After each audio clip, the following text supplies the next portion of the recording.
Amigos, que a graça do Senhor esteja com todos vocês, mais uma vez e sempre.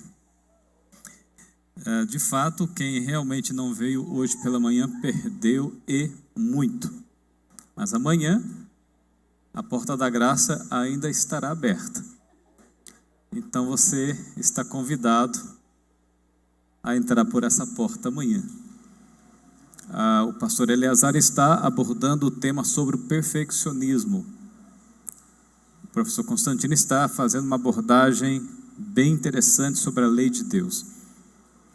E eu estou apresentando, eu estou falando sobre os 7 remanescentes, sobre o movimento remanescente desde Gênesis até o Apocalipse.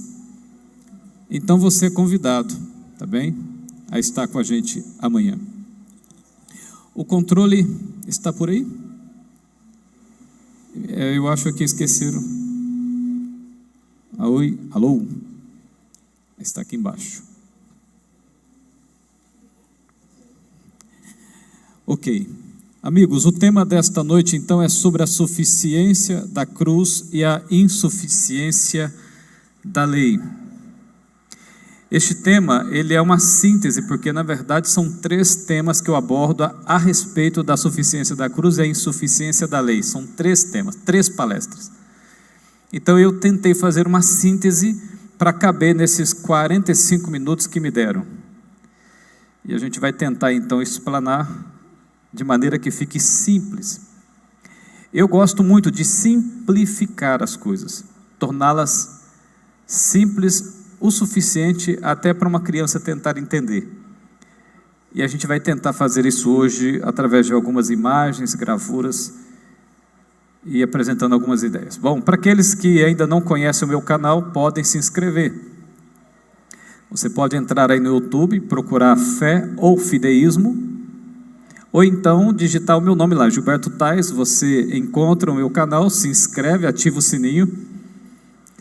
Você pode também me seguir no Facebook e também no Instagram, Gilberto Tais, ok? Tá aí. Tem um blog, feofideis.com, que você vai encontrar muito material ali. Bom, antes da cruz, depois da cruz.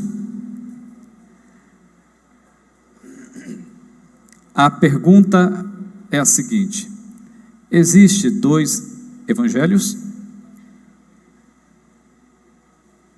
Existem 2 evangelhos? Pois bem, o que difundem por aí constrói a concepção de que existe mais de um evangelho. E isso acontece tanto no meio não adventista quanto no meio adventista. O que nós entendemos é que de fato não existe 2 evangelhos. E isso ficou claro até para alguns ilustres do período da Reforma Protestante, por exemplo. João Calvino, eu posso exemplificar com ele. João Calvino claramente explicou que por meio das Escrituras, que o conceito de Deus com Abraão, Moisés e os 12 apóstolos é realmente um e o mesmo, posto que todos tiveram e conheceram a Cristo como mediador, por exemplo. Então, é um assunto até já antigo, velho. Não é novidade. É o mesmo concerto, é o mesmo evangelho. Mas olha, amigos, a mais bela e profunda apresentação do conceito da salvação, da graça, que eu particularmente já encontrei, que explora a ideia tanto no Antigo quanto no Novo Testamento, foi Ellen White. Nenhum teólogo, nenhum erudito que eu conheço conseguiu explanar de maneira tão bela e tão profunda a ideia da graça, tanto no Antigo quanto no Novo Testamento, quanto Ellen White. Aliás, abrindo um parêntese, porque eu sei que tem alguns adventistas que não creem no dom profético de Ellen White, mas isso não é em Campina Grande. Isso é em outro lugar, não é aqui, não é? Eu, por exemplo, vou só citar um exemplo. Uma vez eu estava fazendo uma pesquisa, e eu pesquisei alguns eruditos. Eu tenho uma plataforma de pesquisa chamada Logos Bible, acredito que alguns devem conhecer. A maior parte do meu material teológico se encontra nesta biblioteca de pesquisa. Então eu tenho ali várias literaturas teológicas de eruditos mundiais.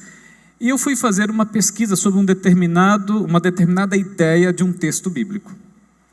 Eu fiquei uma semana fazendo a pesquisa e não me dei por satisfeito. Então resolvi ver o que a velhinha falava sobre o assunto. Em menos de 10 minutos, Matusalém, eu encontrei uma frase,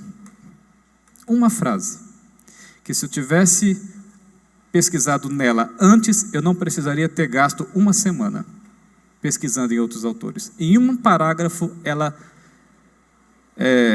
respondeu tudo o que eu precisava a respeito do texto. E essa é uma ideia. Bom, mas voltando aqui ao assunto, no capítulo A Lei e os Concertos, em seu livro Patriarcas e Profetas, por exemplo, você vai encontrar há outras declarações, mas eu selecionei algumas apenas para dar uma abordagem ao tema. E são essas aqui, por exemplo. O concerto da graça foi feito primeiramente com o homem, onde? No Éden. Quando depois da queda foi feita uma promessa divina de que a semente da mulher feriria a cabeça da serpente.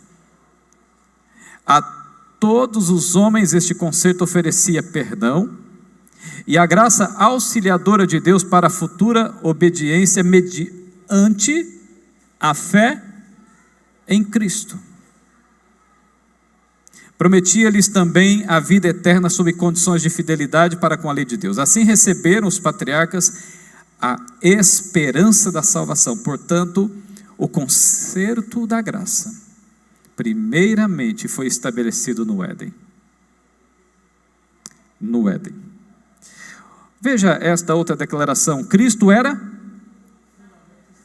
o fundamento, mas não apenas o fundamento, mas também o centro de todo o sistema sacrificial, tanto da era patriarcal como da era judaica.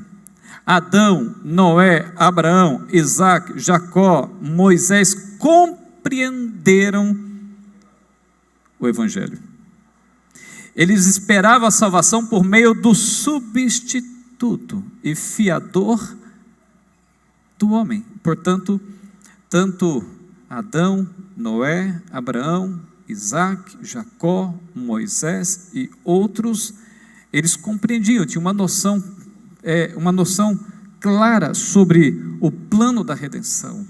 E eles aguardavam, eles tinham a esperança, esperavam a salvação por meio do substituto. O que significa o termo substituto? Qual o significado do termo substituto? Eu vou exemplificar. Imagine que esta noite, ao invés de estar numa igreja, imagine que estamos em um tribunal. Então, nós temos um réu que está sendo julgado. E esse réu é o nosso amigo Josias. Escolhi você, amigo. Não tem jeito. É coisa do Espírito, viu? Não tenho culpa. O nosso amigo Josias, ele cometeu vários crimes dos mais hediondos, dos mais bárbaros que você possa imaginar. Imagine o pior. O vento está bom, mas imagine. Então, o juiz, os jurados e o juiz determinam a sentença e ele é condenado escutem bem, ele é condenado a morrer na cadeira elétrica. com a esponja sobre a cabeça seca, sem nenhum pingo de água. Mas o juiz, ele se levanta diante do público e diz assim: olha, existe uma forma de o Josias não morrer dessa forma tão trágica.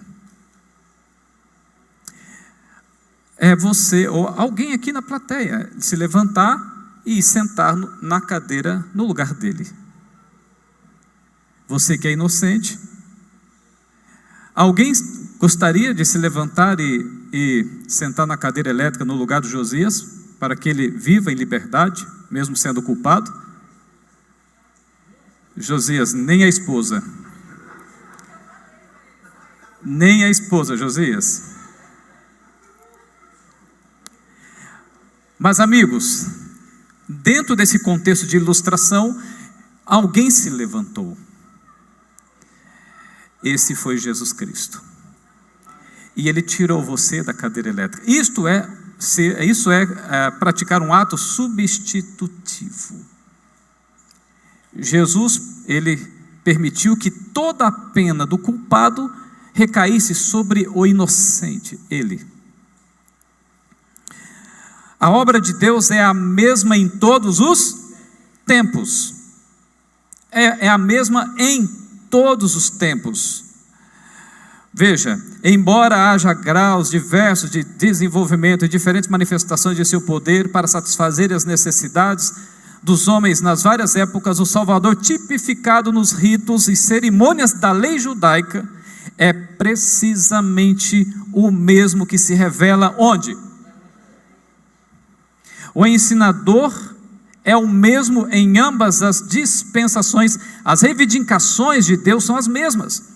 Os mesmos são os princípios do seu governo. Mas para você entender melhor a ideia que ela apresenta, a obra de Deus é a mesma em todos os tempos. Bom, observe. Aliança em 7 fases. Inclusive eu estou abordando sobre esse tema pela manhã nas oficinas. Aliança em suas 7 fases. Primeiro, justificação antes da fundação do mundo. O que diz 1 Pedro, capítulo 1, verso 18 a 21? O que diz 1 Pedro? Eu vou abrir aqui rapidamente e vou ler, porque o tempo não vai permitir a gente ler todas as coisas que eu gostaria. 1 Pedro, capítulo 1, verso 18, diz: sabendo que não foi mediante coisas corruptíveis, como prata ou ouro, que fostes resgatados do vosso fútil procedimento que vossos pais vos legaram, mas pelo precioso sangue, como de cordeiro, sem defeito e sem mácula, o sangue de Cristo, conhecido com efeito antes de quando? Então, portanto, a justificação, ela já foi estabelecida mesmo antes da fundação do mundo. E depois o verso 21 diz que por meio dele tendes fé em Deus, o qual o ressuscitou dentre os mortos e lhe deu glória, de sorte que a vossa fé e esperança estejam em Deus. Deixa eu dizer uma coisa muito importante para você. Ninguém é digno da salvação, mesmo aqueles que têm o nome no livro da vida. O seu nome está registrado no livro da vida pela bondade de Deus. Deixa eu dizer uma coisa bem clara, e é a seguinte: se no final das contas, Deus resolveu olhar para a gente e falar assim: quer saber de uma coisa? Desistir, não vou salvar ninguém. Seria justo.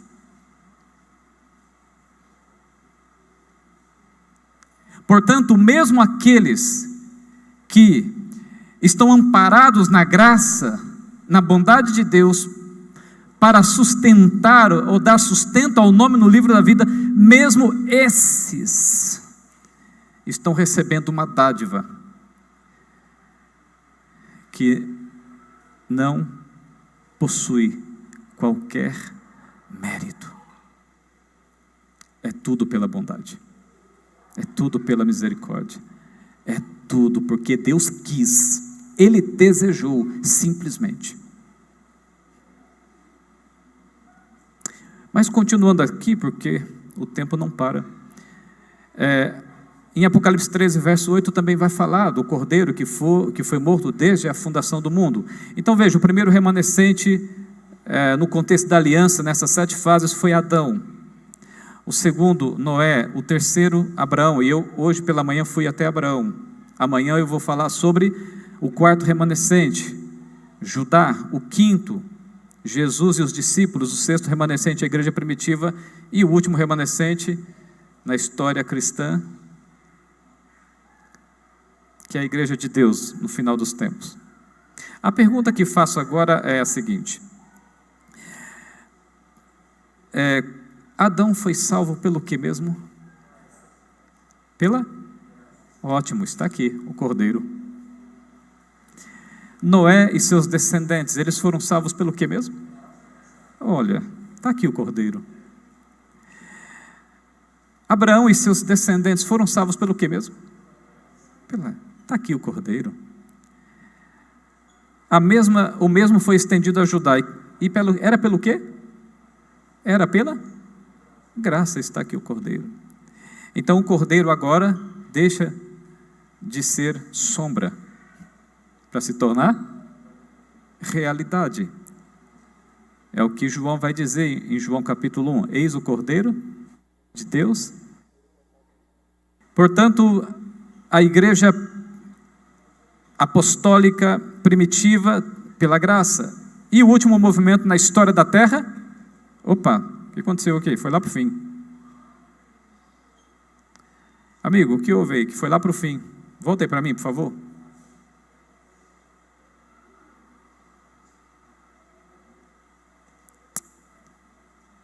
Ok.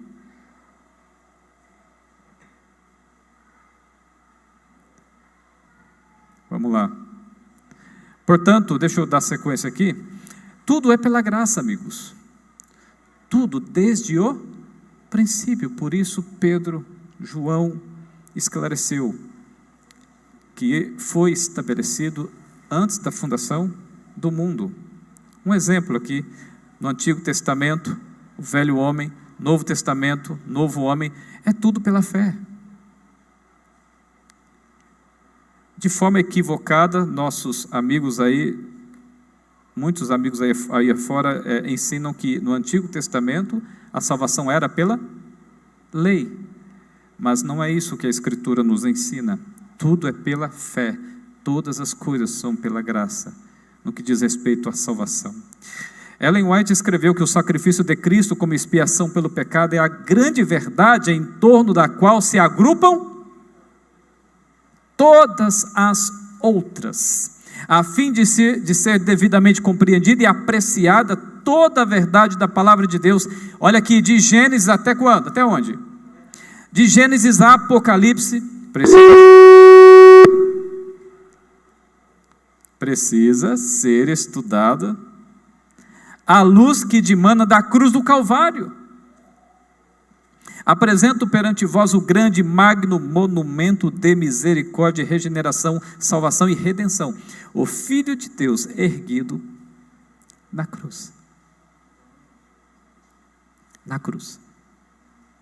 Jesus é o centro do Antigo Testamento. Jesus é o centro do Novo Testamento. Jesus é o centro de toda a Escritura. É o centro da nossa vida. Para você entender isso de maneira mais simplificada, eu vou ilustrar como Jesus é a essência de tudo. Jesus deve ser o centro de todas as 6 doutrinas e 28 crenças adventistas. Em tudo, a justiça imputada e comunicada deve prevalecer. A justificação pela fé deve permear toda e qualquer crença bíblica. Jesus é o sangue que circula em todos os órgãos, tecidos e células do corpo bíblico. Nenhuma mensagem terá sentido se Jesus, o seu amor e a sua justiça não for a essência plena, absoluta dela. Por exemplo, nós temos aqui o desenho de uma roda. Imagine uma roda de bicicleta. A bicicleta tem o cubo, tem a roda e tem as raias. Você sabia que se uma raia daquela se quebrar, toda a roda é comprometida? Mas o curioso é o que dá sustento, é justamente o cubo, o centro. O centro. Então veja isso aqui, a doutrina da vida cristã, a doutrina dos últimos eventos, a doutrina de Deus, a doutrina do homem, a doutrina da salvação, a doutrina da igreja. Tudo isto só tem significado e sentido se Jesus for o centro. Percebe? Se Jesus for o centro. Por isso, há um relacionamento tipológico com as doutrinas. Por exemplo, no período patriarcal, nós tínhamos os altares, em que os sacrifícios aconteciam diariamente. No período teocrático, nós tínhamos o tabernáculo, que vai do Sinai até Salomão. No período monárquico, nós temos o santuário, o templo. Percebe? Você percebe? O cerne era sempre o relacionamento tipológico através do sacrifício, que era a definição de aceitação, de confiança e de entrega à aliança divina. Tudo pela graça. Qual o sentido dos altares? A graça. Qual o sentido do tabernáculo? A graça. Qual o sentido do templo? A graça. E Jesus então, ele se torna a materialização das sombras. O antítipo se encontra com o tipo. Depois vem a idade escura, a apostasia. E o objetivo de Satanás, dentro de um contexto espiritual, o objetivo de Satanás era justamente deitar por terra, lançar por terra a verdade, mas a verdade mais substancial de toda a Escritura, da graça. Por isso as penitências, o sacramento e outros rituais foram impostos no lugar da fé, da justificação pela fé. O objetivo era destronar Jesus de seu papel sublime e único e exclusivo, a qual dependia toda a humanidade, a graça. Mas depois Deus desperta um movimento para trazer de volta as verdades mais essenciais que foram lançadas por terra.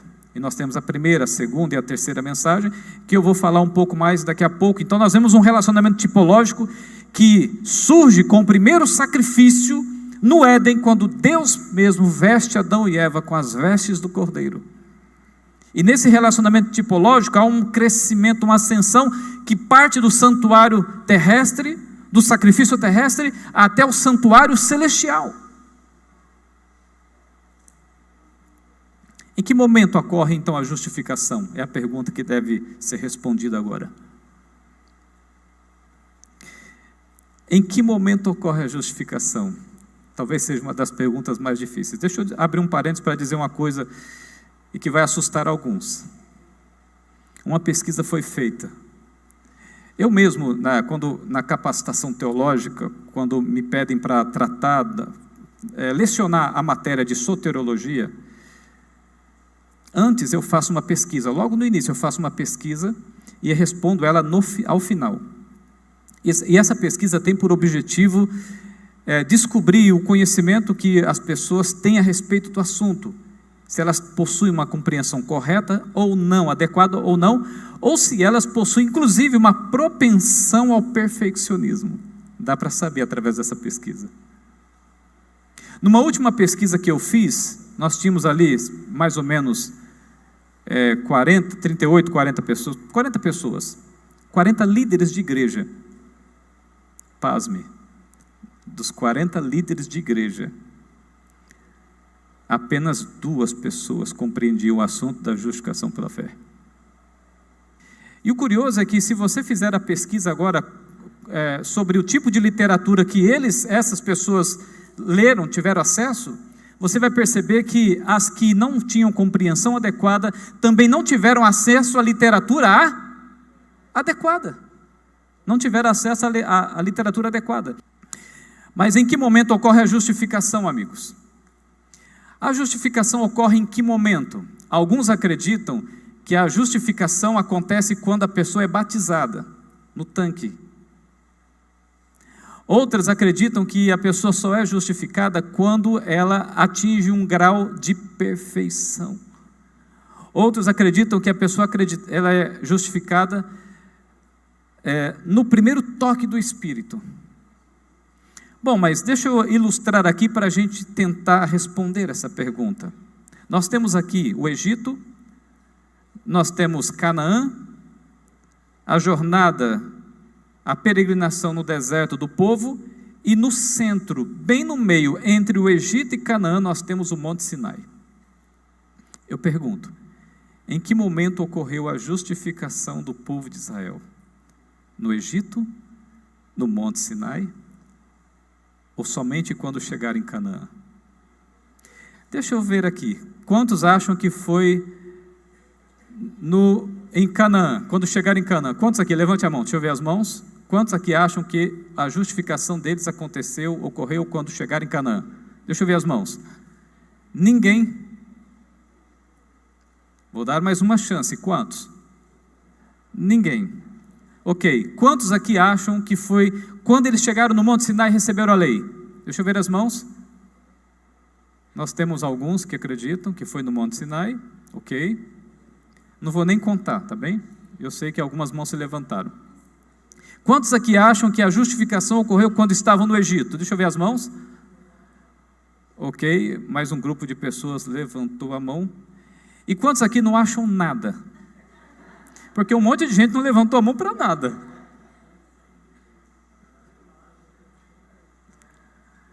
Para responder esta pergunta, olha aqui para mim. Olha aqui para mim. Para responder essa pergunta, é muito simples. Eu vou responder com uma pergunta: onde o cordeiro foi sacrificado?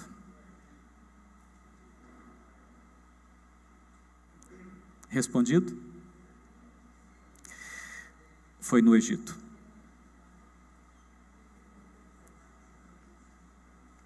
Aqueles que entendiam, ou que aceitavam, ou que desejavam, que queriam refazer a sua aliança com Deus, reconstruir a sua aliança com Deus, eles foram justificados no Egito. Então aqui, pastor Eleazar e pastor Bravo, às vezes nós pastores cometemos um errinho. Eu às vezes cometo esse erro propositalmente. A gente entra no tanque do batismo e faz a declaração batismal ali, dizendo: hoje o seu nome estará escrito no livro da vida. O nome pode ter sido inserido no livro da vida muito antes do batismo. Porque se fosse somente pelo batismo, seria a salvação pelas obras.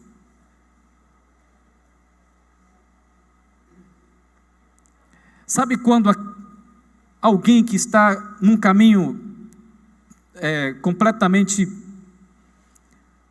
ruim, e de repente para na rua, encontra um folheto bíblico, e lê neste folheto, por exemplo, sobre o amor de Deus, e aquela mensagem simples, curta, toca o coração profundamente, e ela olha para o céu e diz assim: Senhor, alcança a minha vida.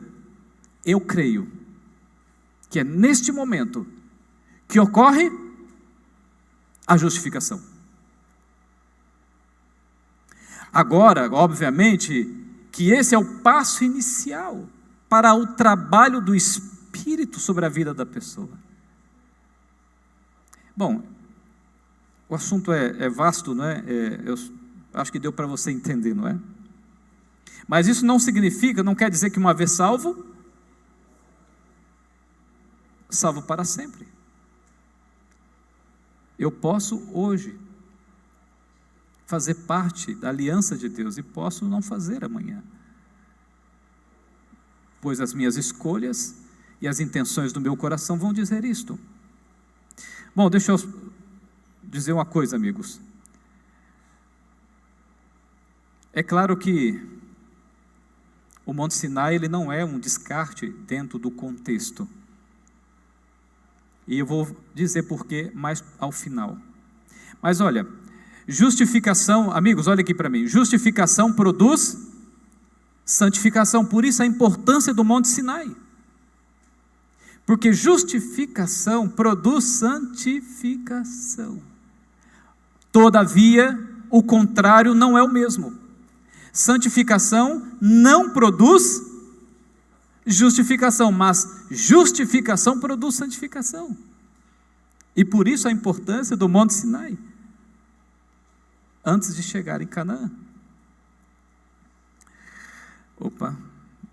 Ellen White escreveu: a graça de Cristo é gratuita para justificar quem? Quem é pecador aqui? Então é você, meu querido. Então é você. A graça de Cristo é gratuita para justificar, é de graça. Só que nós temos um problema, na nossa cultura materialista, em nossa cultura em que você precisa pagar por tudo que você conquista ou adquire. Eu vou ilustrar para você entender de maneira mais simplificada. Por exemplo, suponha-se que você mora na rua. Então o pastor Eleazar, que é o homem das propriedades,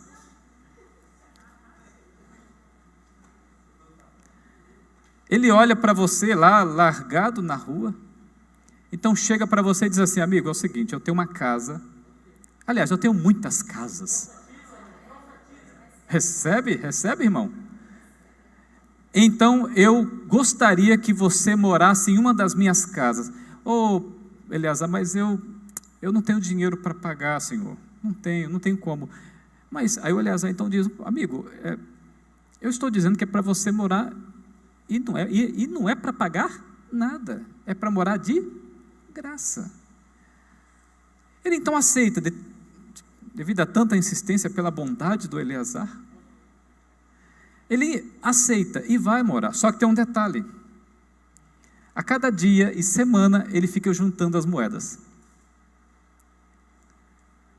Aí quando chega o final do mês, ele chega para o pastor Eleazar e diz assim: olha, amigo, eu entendo a sua bondade, eu sei da sua boa intenção, mas aqui, ó, não é tudo, mas eu juntei uma parte para você não ficar muito no prejuízo. Toma aqui, eu quero pagar por isso. O Eleazar olha para ele e fala assim: amigo, eu não disse que é de graça. Então existe uma insistência às vezes humana de tentar pagar por algo que é impagável. E por isso, vez ou outra, há pessoas que trazem algumas concepções de natureza a colocar a participação humana no pagamento pela dívida da redenção.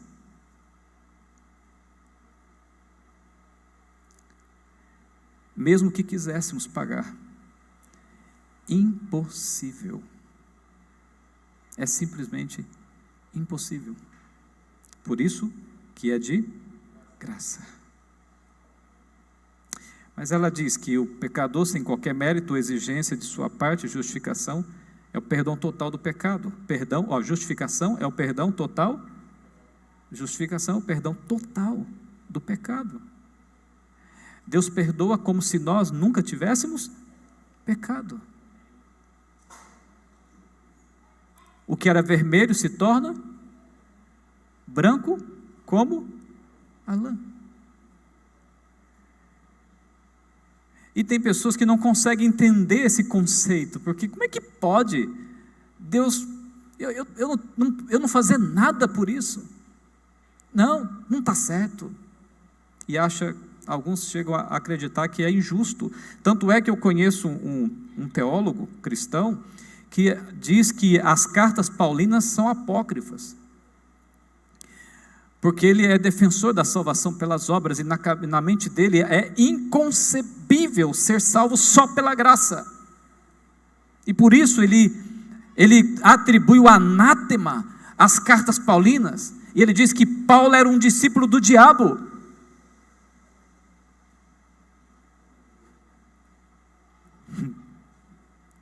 Considerações importantes. Justificação é o ato de Deus de nos considerar justos. É através de Cristo que somos aceitos. Por intermédio da justificação, somos considerados puros, inocentes e íntegros diante de Deus. Nós somos redimidos através do caráter, fidelidade e perfeição de Cristo. Não é a santificação que nos garantirá a salvação, mas a justificação. Não é o nível de perfeição, não é o nível de perfeição que nos favorecerá a entrada em Canaã. Jesus nos redimirá pela sua misericórdia, não por nosso mérito. Ellen White escreveu que a lei requer justiça, vida justa, caráter perfeito, e isso não tem o homem para dar, amigos. Vida justa, caráter perfeito, isso não tem o homem para conceder. Não pode satisfazer as reivindicações da santa lei divina, mas Cristo, vindo à terra como homem, viveu o quê? Vida santa, desenvolveu caráter perfeito. E agora ele pega essa vida santa, esse caráter perfeito dele e faz o quê? Oferece a nós como dom gratuito a todos que o... Então saia daqui, por favor, dessa maneira. Sua vida substitui o quê? A sua no tribunal da cadeira elétrica, na cruz do Calvário. E por isso ele pode ser tanto justo quanto justificador daquele que tem fé em Jesus. Veja, não há na fé que torne, nada há na fé que torne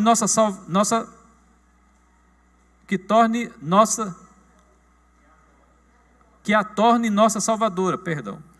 É porque a idade vem chegando. Depois que a gente passa dos 15 anos é assim. Nada há na fé que a torne nossa salvadora. A fé não pode remover nossa culpa. Cristo é o poder de Deus para salvar a todo aquele que crê. A justificação se dá através dos méritos de quem? Deixa eu passar aqui, porque meu tempo... Oh, vida.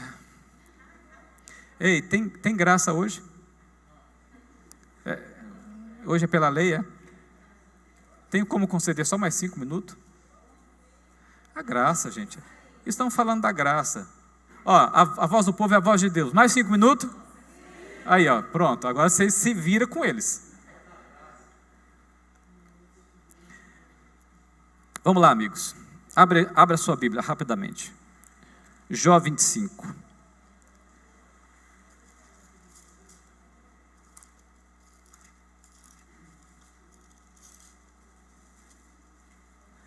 Jó 25, verso 4 a 6.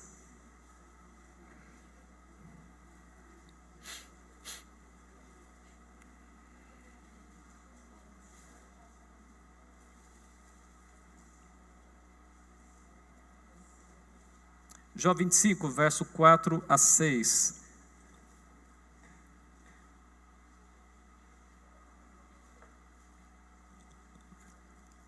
Diz assim: como, pois, seria justo o homem perante quem? Como pode você ser justo diante de Deus? Como pode? E como seria puro aquele que nasce de quê? De mulher. Segundo o que diz o profeta Isaías, no capítulo 48, falando sobre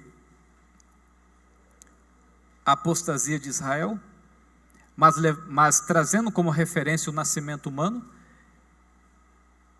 o homem já é transgressor desde o ventre. A palavra hebraica ali é beten, e traz a ideia de essência herdada dos seus progenitores. Portanto, como pode alguém ser puro que nasce de mulher?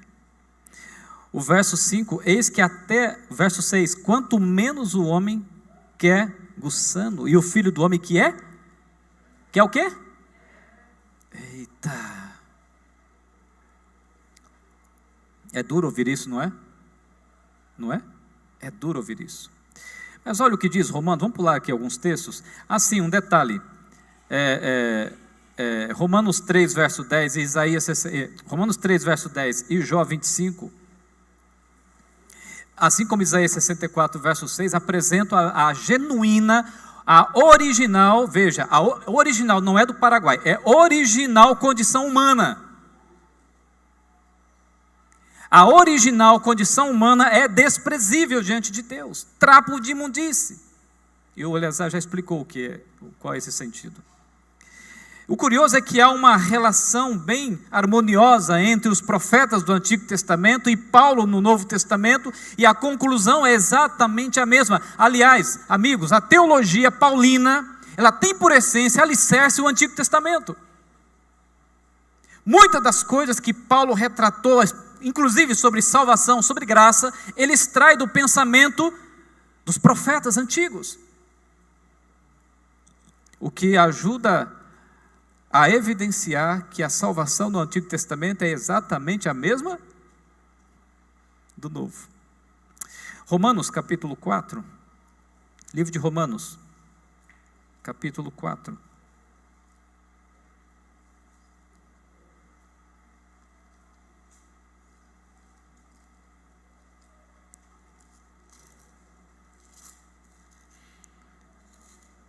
Capítulo 4, verso 5 diz assim: mas ao que não trabalha, porém crê naquele que justifica quem? Olha como Paulo chama você, meu querido. Você que está salvo pela graça. Você que está salvo pela bondade de Deus. Olha como Paulo chama você e eu. Mas ao que não trabalha, porém crê naquele que justifica o ímpio. Todos nós somos chamados de ímpios, por conta de nossa condição real, a nossa originalidade. E a fé lhe é atribuída como justiça. No mesmo capítulo 4, verso 1 e 2 diz: que pois diremos ter alcançado Abraão, nosso pai segundo a carne? Porque se Abraão foi justificado por obras, tem de que se gloriar, porém não diante de Deus. Então Paulo está afirmando que Abraão, embora tenha guardado os mandamentos, os estatutos, as leis de Deus, como diz Gênesis 26, verso 5, mas Abraão foi justificado pela fé e não pelas obras. Não vai dar tempo de eu ler?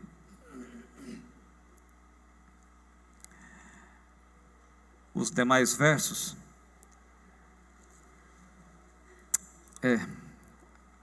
A lei é um problema, né, às vezes. Não a lei de Deus, a lei dos homens. A lei dos homens. Eu vou encerrar então. Eu tinha mais coisa para esclarecer, com base em Romanos 4 e Gálatas também. Mas já deu para ficar claro, não deu? Deu? Amém, que bom. Por quê ou para que guardamos a lei? Porque a indagação que alguns levantam naturalmente é que, se tudo é pela graça, se tudo é pela fé, então para que guardar a lei? Se tudo é pela graça, para quê? Se as minhas obras nada fazem por mim, se a minha obediência não acredita nada a meu favor, para que guardar lei? A resposta está em Mateus e João. Você já sabe que não é para ser salvo. Se não é para ser salvo, então para que guardar a lei? Abra sua Bíblia, em Mateus capítulo 5, e aqui está o motivo, o porquê da lealdade, da fidelidade, do porquê fazer a vontade de Deus. Mateus capítulo 5. O verso 14 a 16.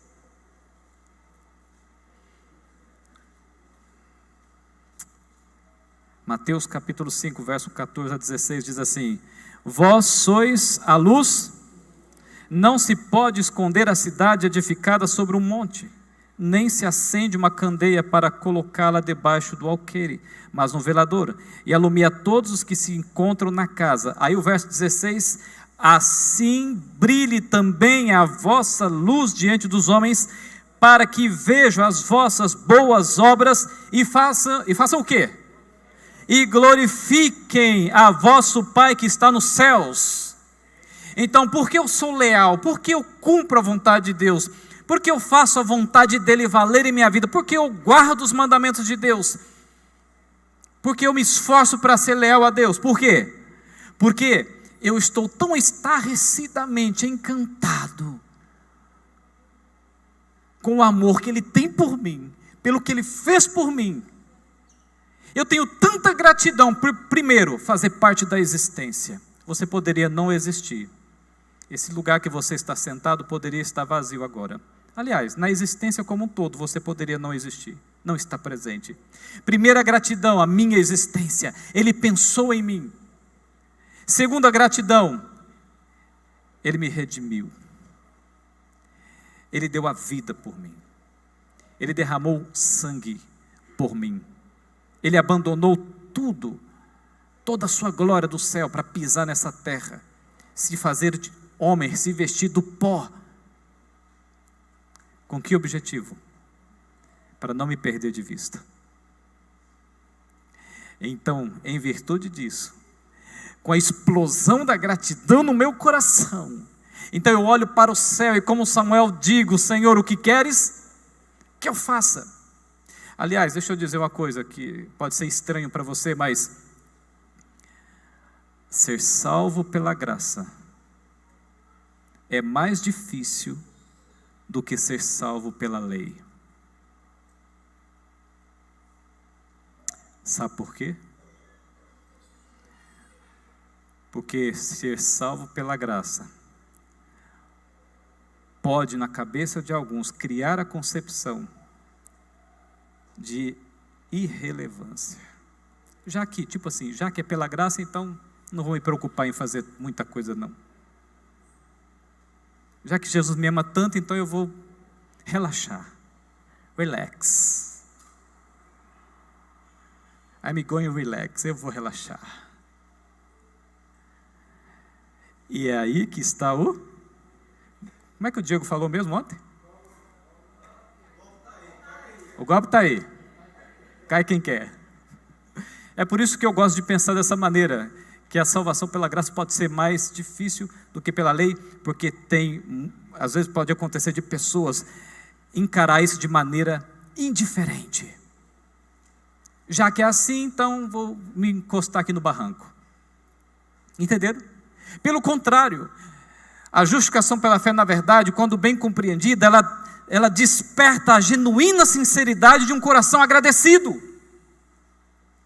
E quando há genuína gratidão no coração, profunda e impactante, amigos, tudo faz sentido. Guardar sábado faz sentido. Ser fiel à esposa faz sentido, ou esposo. Cumprir as exigências de Deus, a vontade de Deus, tudo isso tem significado, tem sentido. Por quê? Por causa da gratidão no coração. Mas a ingratidão, ela pode ser a casca de banana para muita gente. Em João 15, verso 8 vai dizer a mesma coisa. Nós glorificamos a Deus através da nossa lealdade. Senhor, eu não guardo a lei para ser salvo, porque eu já fui salvo por Cristo. Agora eu quero ser fiel a Ti, para dar glória ao Teu nome perante as pessoas. Estou terminando, viu, senhores da lei? Salvação pela graça e pelas obras. Pelas obras o ser humano é exaltado. A glória é do homem. Salvação pela graça, a glória de quem? É de Deus. Amém? A glória é de Deus. Adão cometeu o pecado corporativo. Corporativo. Todos que nascessem das entranhas de Adão seriam contaminados. Imagine uma série de computadores ligados em rede. Em rede. Quando você infecta um computador, infecta todos da rede. O pecado de Adão infectou toda a rede humana. O pecado de Adão infectou toda a rede humana. Agora Jesus, Ele entra na rede. Ele nasce da rede. Nasce das entranhas de Adão. E agora, como estando ligado, conectado à rede de Adão, porque ele é o segundo Adão, agora ele insere o antídoto, o antivírus nesta rede, com a sua graça. Por isso em João 12, todos, quando for levantado da terra, todos atrairei a mim. Para o bem ou para o mal, todos atrairei a mim. Mas que serão alcançados pelo antídoto divino, pelo antivírus divino, somente aqueles que permitem a graça ser abundante em sua vida. Amigos, que Deus possa lhe abençoar. Que a graça de Deus possa ser abundante em sua vida. Ok, não terminei, mas tive que terminar.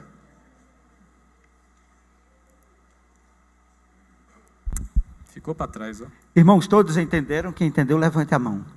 Então, para que pergunta? Vamos adiantar o passo, né? Para que a graça de Deus continue nos abençoando, tá certo?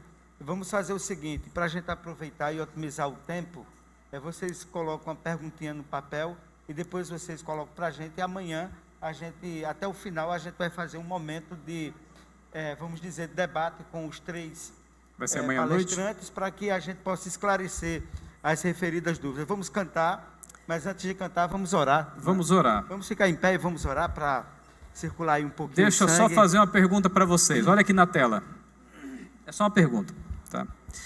Eu ia concluir com as três mensagens angélicas, e eu iria mostrar que a base, o alicerce das três mensagens é a graça, é a justificação pela fé. Mas não deu. Mas deixa eu mostrar uma coisa para vocês. Isso aqui, ó, que está na tela. Qual desses para você é o correto? Oi? Não entendi. A balança dourada. Ah, é porque está dourada, né? Essa aqui? Esta ou esta?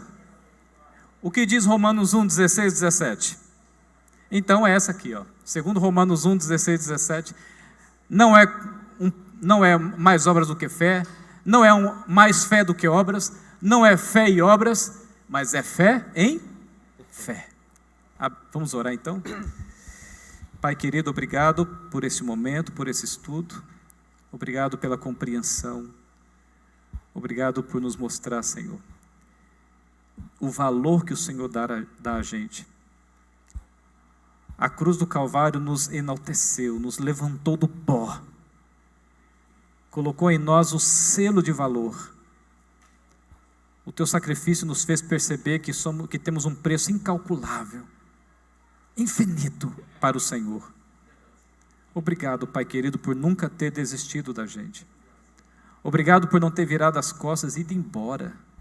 Obrigado por não ter lançado esse planeta nos confins do universo. Obrigado, Pai querido. Obrigado, obrigado, obrigado.